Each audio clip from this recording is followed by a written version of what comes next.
Welcome to the Cutting Edge Health Podcast with Jane Rogers, where we discuss science to help prevent cognitive decline.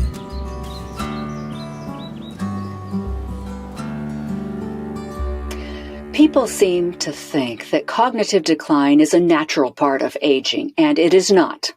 Doctors still tell patients with Alzheimer's that there's nothing they can do for them.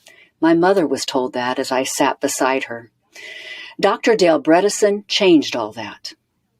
I already had subjective cognitive impairment, SCI, as it's called, or memory loss, at 54 years old, the same age as my father's symptoms, and he later passed with Alzheimer's. I was scared, and Dr. Bredesen provided a lifeline. I did everything his New York Times bestselling book, The End of Alzheimer's, said to do, and it worked. In addition to this book, he's authored two more, The End of Alzheimer's Program and The Survivors of Alzheimer's. This is part 2 of a 2-part interview with Dr. Bredesen, currently the Chief Science Officer of Apollo Health and a professor at UCLA. So I'd like to throw a couple things out and get your idea on what's needed. So research funding. You're in the middle of research. What's wrong with our research funding today for Alzheimer's? Well, yeah. Do I have all night? Hours to talk about it, probably. Well, unfortunately, the system is kind of broken in this area because what happens, everyone started out years ago with a very positive attitude. We're going to figure out this disease and we're going to develop something for it. But now what's happened is it's become political. It's become financial. People are basing their whole careers and all of their finances. You know, this, as you know, this is if you get a drug that actually works for Alzheimer's, this is going to be a multiple $100 billion drug. So for aducanumab, $28 billion was spent to develop this. And so no surprise, doctors are being paid as consultants to say that it's a good drug when everybody knows it's not. And in fact, the panel, the expert panel that wasn't being paid to say that it was a good drug, said that it was not a good drug. So this is the problem. And unfortunately, when you have peer review of research, you're being reviewed by your competitors. And competitors who are interested in going the way that we're going, which hasn't resulted in anything positive, are going to continue to support going in the same direction. So for anyone to say, no, that's the wrong way to go, we're going to have to go in a new direction, that's not going to get funding. As you know, people tend to bet on the horses after they cross the finish line. So we do need to have some way to support novel research, different directions. Mm-hmm. And when you've got essentially what's been called the Alzheimer's mafia, when you've got a group of people that are basing their careers and their finances on one way of thinking, of course they're not going to support a different way of thinking. Yeah. Especially when that way of thinking says, look, what you guys are doing is wrong. You've been going in the wrong direction. And actually I wrote about this in the recent book, The First Survivors of Alzheimer's.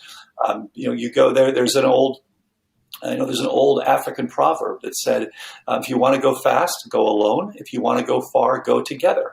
But what happens when you're going together and you are going far, but you're going in the wrong direction? Yeah.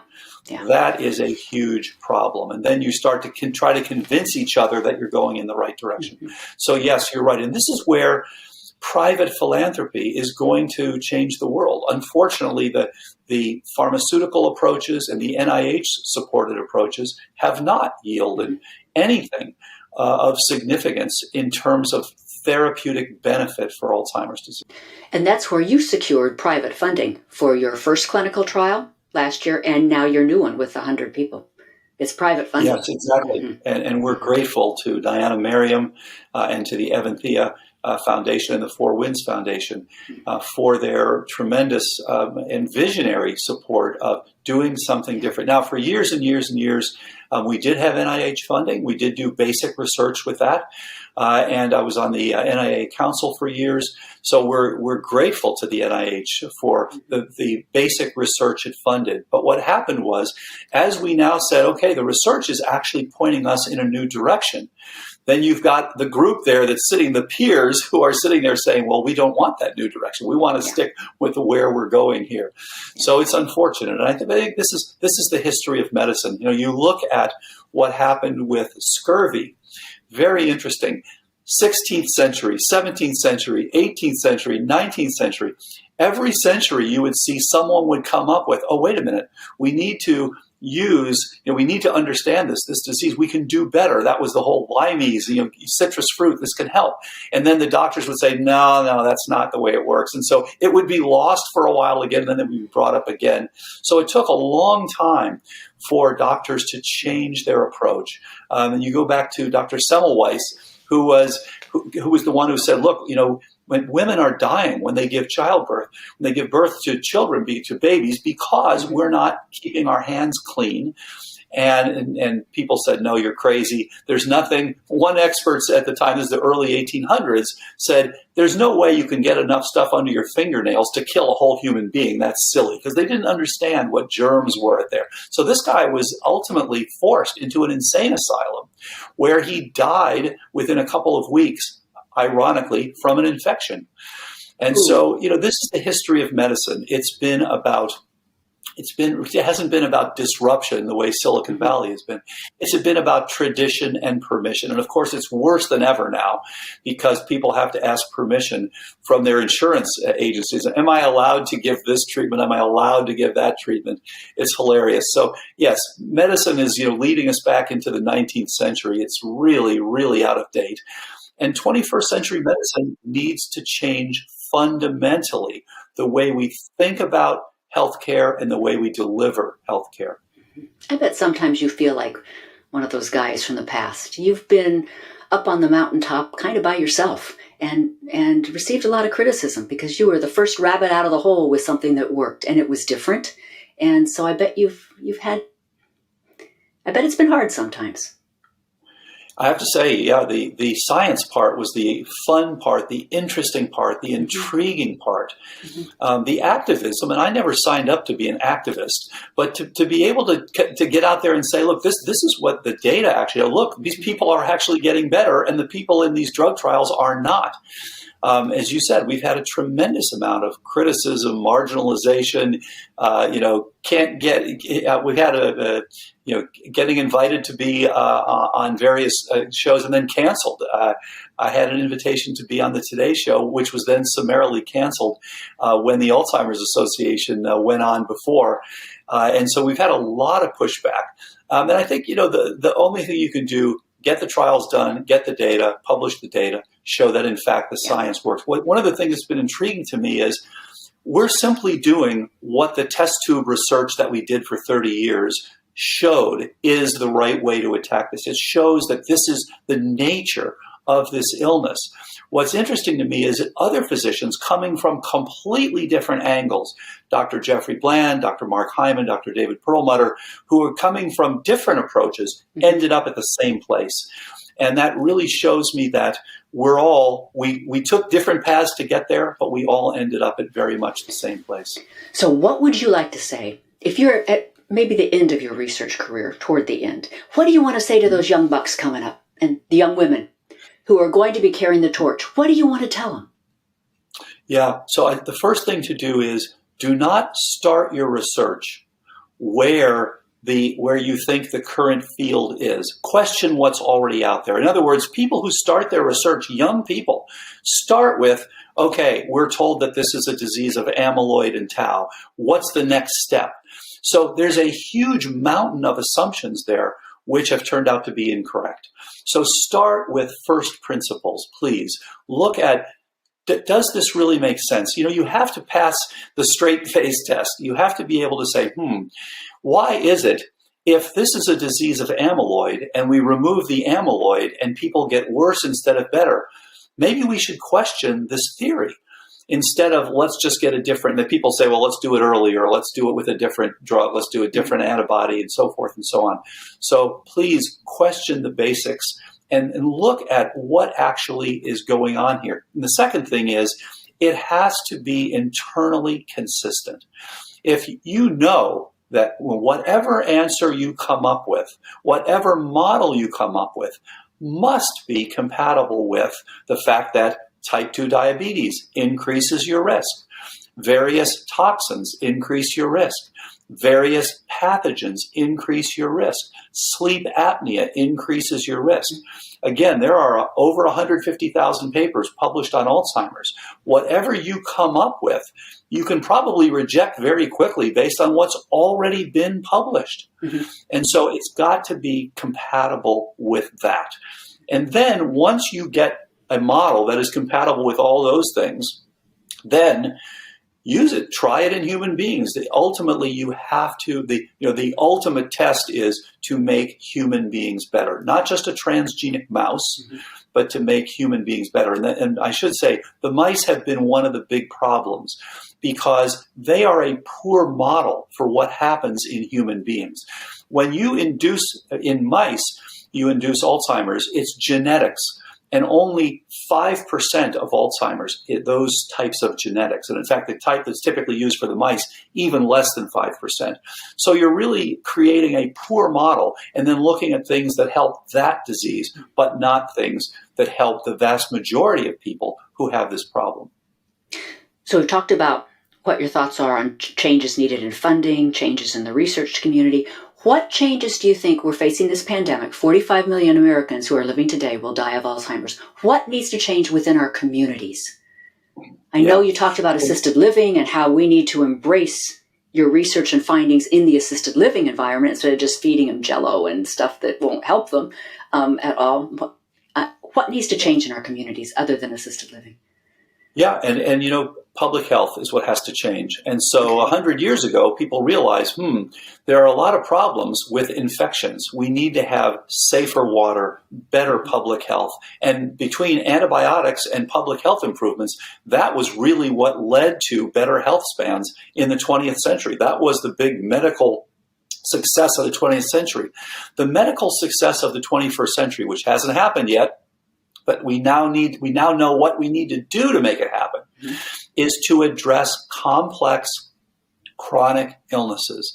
And this is, I'm talking about Alzheimer's, cardiovascular disease, cancers, lupus, autoimmune diseases, all of these sorts of things, metabolic diseases. And again, Dr. Robert Lustig does a great job in his book going through all the things that are critical. This is the problem, the healthcare problem currently. It is why we're spending close to 20% of our GDP on health, and yet we have horrible health. We're something like 41st in terms of our health span in the world. It's just horrible, and even in terms of lifespan. So we live a lot of our lives in sick span and a relatively small amount of our lives with health span.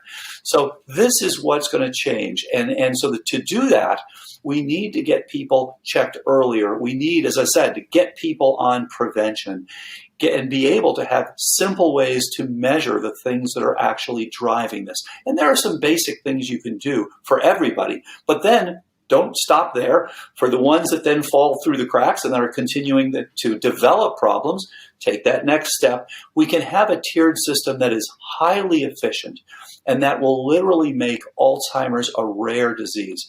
During this century, the 21st century, we should see a virtual end, that is to make these rare diseases, Alzheimer's, schizophrenia, cancer, lupus, all of these things that are these complex chronic illnesses. They are the illnesses of the 21st century. Now, once we deal with these, the next thing is likely to be aging itself. And then we'll start looking at, okay, what are the things that are still driving this? And of course, we may still have pandemics to deal with because, the people interact with each other. They get this as hard as we try to treat these and prevent these. There still may be other viruses coming. Now, there's some very exciting work from Dr. Vishu Lingappa from UC San Francisco and now his company Prozetta that is developing antivirals that are resistant to all mutations. And I think that's one of the most exciting things on the horizon. So you can have Omicron, you can have Omega, you pick it, have whatever you want. You'll still have an excellent and non-toxic antiviral. So I'm very excited as that it begins to get out there. But to me, that's where things are going. And yes, this will include targeted drugs. but we won't be asking for the drugs to do too much. Right now, we're trying to take one little drug for this incredibly complex network dysfunction and say, okay, you should do 100 different things. Frankly, it doesn't pass the straight face test. It's laughable. Okay, I'd like to geek out on some things kind of more down in the weeds and see, what do you think? Hormetic stress. Hormetic stress is good for you, except when it's pushed too far, and then it becomes a bad thing. That is the trick. And again, epigenetics will help us to tell, okay, did you push too hard? Yes, you're absolutely right. I like to laugh that, we talk about the Wim Hof method of, getting cold, getting your mitochondria charged. And on the other hand, there's the Wim Hof method where you don't even want to get cold. You want to stay warm. You don't want to do these things. So yes, there's some hormesis there. That's why, get out there, get in the surf, get in the ocean, get cool. And you're right. Hormesis is good for you. But yes, to a point. And you've got to kind of learn where that point is. Mm-hmm. You don't want to push it. People who are doing, who've tried to do many marathons, they're breaking down. It's hurting them. Mm-hmm. Don't push your heart too hard. Don't go too quickly. So, biological systems were not made to function in square wave jerks. That is to say, we weren't meant to do no exercise and then to do a ton of exercise. You have to ramp up. And then you have to ramp down. If you're now going to stop a drug, for example, got to ramp. Don't cold turkey it. Ramp down. Mm-hmm. Biological systems were meant to go up slowly and down slowly. So yes, hormetic stress, great. Please be careful. Don't kill yourself. Same thing with things like HIIT, in high intensity interval training. But people are starting to now realize what can be developed around these things. So I'm sure you've heard about these resistance bands. You can put on resistance bands so you basically get more bang for your buck when you're doing exercise. So there are tremendous numbers of things that are coming up around physiological optimization. Speaking of cold, I like to ramp it up. First, I start a hot shower and then I slowly go down to cold. You don't realize you're getting so cold, but I'm working on that. And that's helping your mitochondria. It is, yeah. And you feel better after you've cold showered for like 30, 40 seconds. No question. Cerebral blood flow. Why is it important? How can you measure it? What do you think of the EWOT? Right. I like EWOT, exercise with oxygen therapy, absolutely helpful. And there's some nice work actually out of Israel recently showing HBOT, hyperbaric oxygen, helpful for cognition as well. So here's the thing, out of the four, as I mentioned earlier, the big four groups that are actually driving our cognitive decline, ending ultimately in what we call Alzheimer's disease. Energetics, the number one of the four, it's the big one. Then there's, of course, inflammation, and there's trophic activity, and there's toxicity. And so with energetics, there are mainly four big things. Blood flow, you got to deliver the energy to your mitochondria, right? Oxygenation, so people who have sleep apnea or people who are dropping their oxygen saturation at night. There's a beautiful paper showing if you simply look at the average oxygen saturation at night for each person, it correlates beautifully with the size of specific nuclei within their brain, including the hippocampus. So if you're dropping your oxygen at night, it's likely that your brain is a little bit smaller. Let's make sure that the oxygen is good. Mitochondrial function is the third piece of this. And then ketosis, getting the ketones. You need to burn either glucose or ketones. So when you're in good shape, you're metabolically flexible. You're able to burn glucose. You're able to burn ketones. You don't want to have so much glucose that you're now getting insulin resistance. What happens to us as we start to develop cognitive decline, we lose both of those.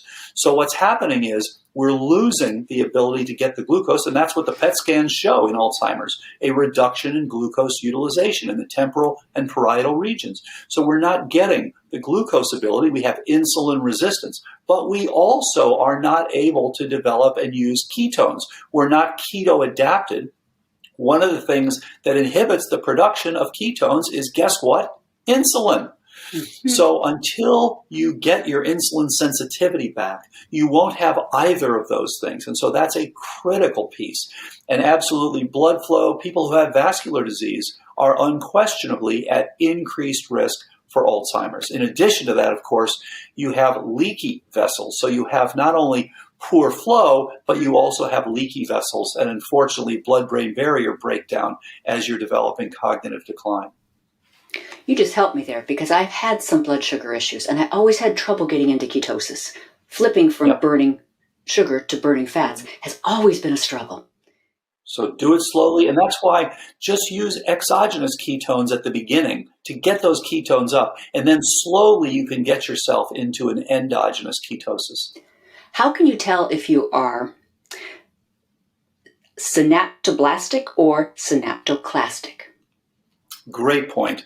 And the idea here is no different than with osteoporosis.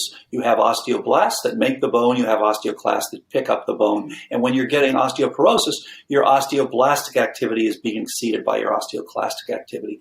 When you're developing cognitive decline, your synaptoblastic activity, the ability to make and store synapses, learn new things, is being exceeded by your synaptoclastic activity. And what happens is you have this molecule in the middle here, this amyloid precursor protein. This is the parent of the amyloid that we study in Alzheimer's disease, and so many people have studied. It's not just about the amyloid.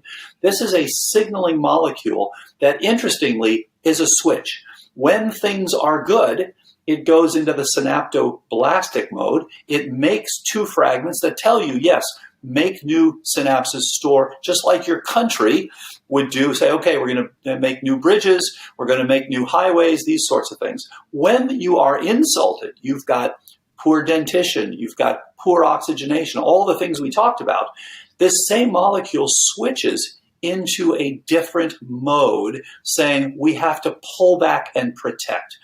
By the way, the same thing that happened to our country with COVID. There was an insult, in this case, SARS-CoV-2. Everyone was told, socially distance, et cetera, shelter in place. And what happened? We went into a recession. Same thing happens in your brain. You are going into a protective mode. And that amyloid is actually a protective antimicrobial peptide. It's killing the things that are coming into your brain and attacking it. So what you need to be doing then is getting yourself back into a synaptoblastic mode. Now, you mentioned, how do you know you're in a synaptoblastic mode now? And this is where the epigenetics will be really helpful. They can actually tell you what your rate of brain aging is. It's where the phospho-tau in the bloodstream is helpful to tell you, are you damaging your neurons or not? Wow. But you can get a first-order approximation by looking at your basics, at your HOMA-IR. Are you insulin sensitive? At your HSCRP. It's the very things that we put together in the protocol we developed, which we call RECODE. So the idea is we're looking at this whole set of biochemical parameters that tells you, are you doing the optimal things to get you to heal, to get you back into the synaptoblastic, into the building mode, and out of this protective downsizing mode. Mm-hmm. One more geeky thing, and then I know you've given us so much of your time. Thank you. Thank you. What do you think about Katsu? Kaatsu. Yeah. What do you think? I think it's fantastic. And actually, I have to say, I was skeptical about this. Mm-hmm. Katsu are these resistance bands that I mentioned earlier. Mm-hmm. So you can put them around your arms and legs and things like that. And then you want to be careful. Don't make them too tight. You don't want to stop the blood flow. But what they do is they basically restrict to the point that you're getting a little bit of additional lactic acid. There's a slightly reduced flow. And so you're saying to your body, okay, we need to now support this. It is essentially a hormesis type of effect that allows you then to push back, and it allows people to build muscle better, to become more insulin sensitive. Having muscle is actually helpful for being insulin sensitive. So it's supportive in that way. So I think it's great stuff. Where do people turn? Let's say I have a family member that has subjective cognitive impairment. I'm feeling it myself, maybe, if I'm losing things, forgetting things. Where should they turn? Yeah, so there are a number of ways that you can look this up. There's some books that you mentioned. You can look at the End of Alzheimer's, which goes into some basics here. You can also check the website. You can go to My Cognoscopy. Please, people, get evaluated, get things checked out, and make sure that you don't. Nobody has to get this disease, virtually. We can essentially make this. I know this sounds crazy. We can make this disease optional. We should be making it a rare disease. So let's not have cognitive decline. Let's try to keep people sharp. I love for people to get to their 90th birthday and be, sharp, not have to worry about this problem. Please get checked for your ApoE status and for your basic biochemical status, as I said, that you'll get with cognoscopy. You can also go to apollohealthco.com, working with a group of software engineers from Silicon Valley, a number of actually who have come from Apple, who are looking at how can we get larger data sets, better algorithms for better outcomes. And again, that's part of the future of healthcare. And then my final question, and I know you are a very humble, modest person, but you've done incredible work. What are you most proud of in your life? As I said, the thing that gets me most excited is to hear from people who have gotten better, who went from hopeless to hopeful, and from Julie, who is in the book, and Sally, who is in the book, and Edward, who is in the book, and Frank, who is in the book, and all these people. And we'd like to see that. We now have hundreds and thousands of people. We'd like to see that for millions of people. So we want to see a world in which cognitive decline is rare. We want to see a reduction of the global burden of dementia. And that's what translating our research into practical things, and I recognize it's not as practical as it should be yet. We're getting there. That's what I'm most happy about. Thank you. Thank you so much for what you've done for our world. Yeah. Thank you for what you've done for our family and your time. Thank you, Jane. I look forward to talking anytime, and please keep optimizing and keep me up to date. I will. Thanks. Have a great day. You've been listening to the Cutting Edge Health Podcast, created and hosted by Jane Rogers. The website is cuttingedgehealth.com. We hope you enjoyed the show and would very much appreciate your writing a review. They help a lot, and we read each one. Any information shared on this podcast is for educational purposes only. Guest opinions are their own. This podcast is not responsible for the veracity of their statements. The comments expressed are not medical advice. Do not use any of this information without first talking to your doctor. This podcast and Jane Rogers disclaim responsibility for any adverse effects from the use of any information presented. Thank you for listening and have a beautiful day.